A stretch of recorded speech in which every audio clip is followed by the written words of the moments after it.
And the person, we were talking to this bank HR executive, and as a matter of fact, she'd done an MBA at Bath. I said, what about Bath? And she looked at me sweetly.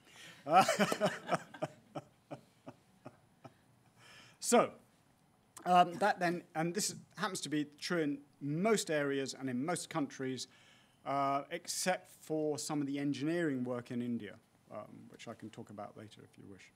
So, what this allows multinational companies to do is to develop global skill webs where they can recruit talent and shift it to where they think it's most necessary. It's a huge, huge resource they have. And it's a huge resource that they can enable them in their own terms to exclude others and yet work with this group of very talented people across the globe. So if you've got a problem in Shanghai and there's a person in Mexico City, you go, that person there in Mexico City, we'll just whip them up and shift them across to Shanghai. May not even be necessary to actually physically move them because it can all be done electronically.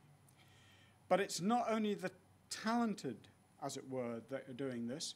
If you were to look at the aircraft schedules and who was moving between, for example, India and Korea, you would find that there's huge amounts of training of people for the shop floor in India that they simply take Indians and they whip them across to Incheon and to Seoul, and they get, 4 or 5 weeks of intensive training there, and then they're shipped back again, and they then become the leaders in terms of shop floor.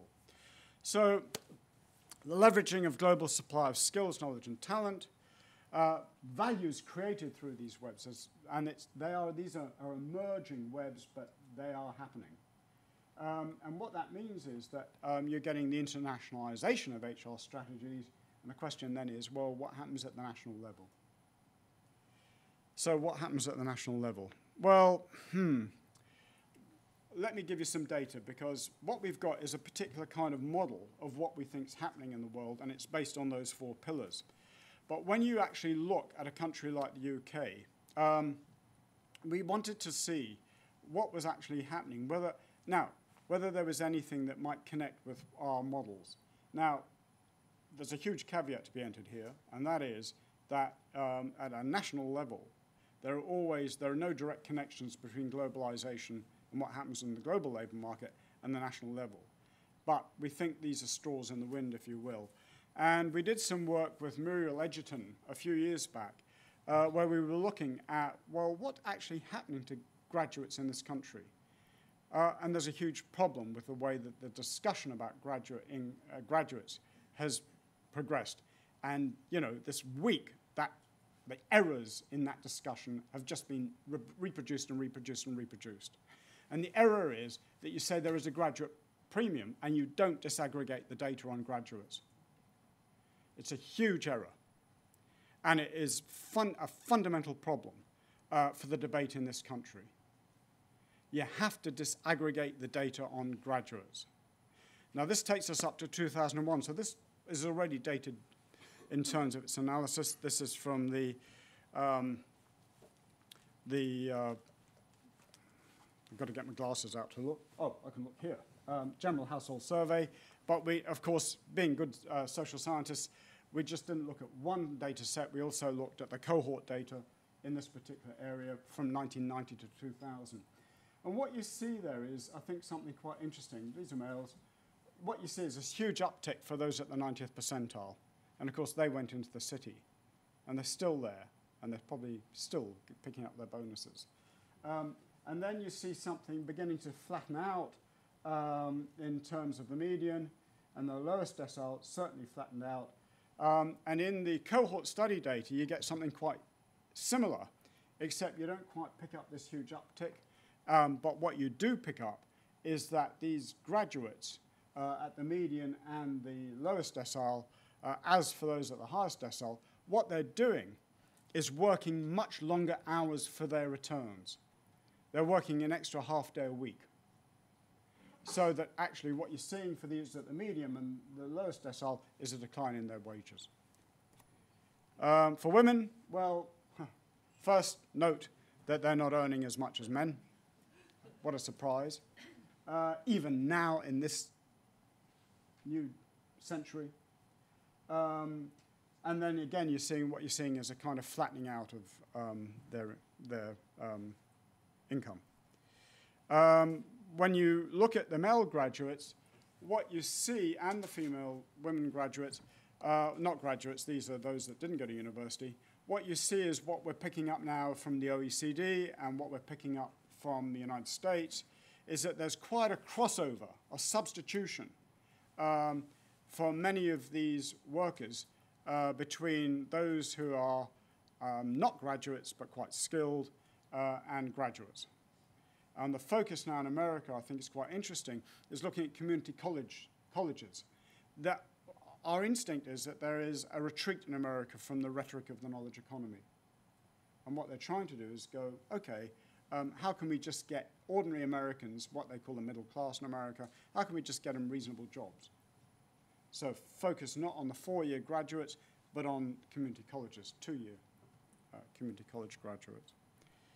So these data, if you're interested, we can send that to you. But as I say, it's slightly out of date now. The more in-date stuff you can pick up from the debate that's now going on about how university education is going to be funded. When we wrote this book, The Global Auction, about 1/3 of graduates were not earning sufficient to start paying off at £15,000 a year. And now they're saying around, if the cutoff point is 20,000 before you start paying back, then only about 40% of graduates will start paying back.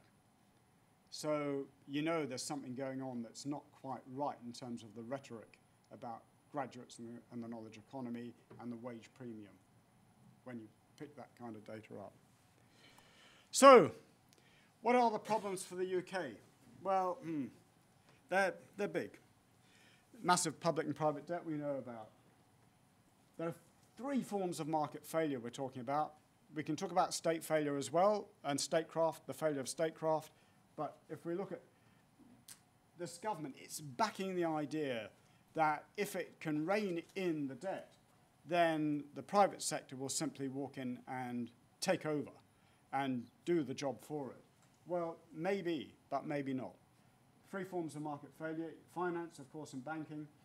But then look at how many private enterprise jobs are actually reliant on the state. A lot. And then look at significant parts of the country. Somewhere in Northern Ireland, for example, every man, woman, and child in Northern Ireland gets about the equivalent of £20,000 from the state. Now, that's not in handouts, that's in work, primarily. And it's the same is true in North East England, North West England, parts of the Midlands. So if the private sector is going to take up the slack, and we've heard this story before in the 80s, then we need to know how it's going to do it.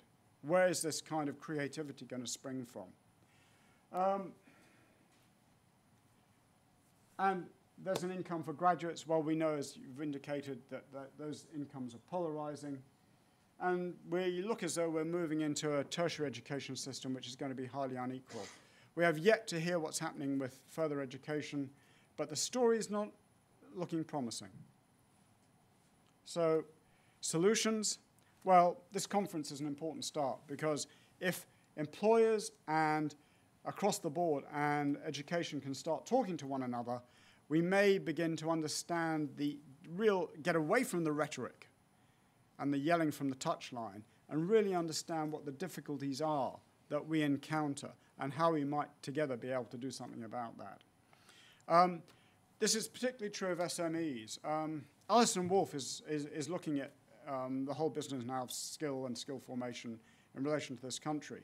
And she was the author 8 years or so ago who argued that actually most people in this country don't need training, except they need general skills and then an approach which doesn't require the kind of intensive training you require, for example, in Germany for their export sector. And the problem is, well, what is our export sector once the banks aren't producing it?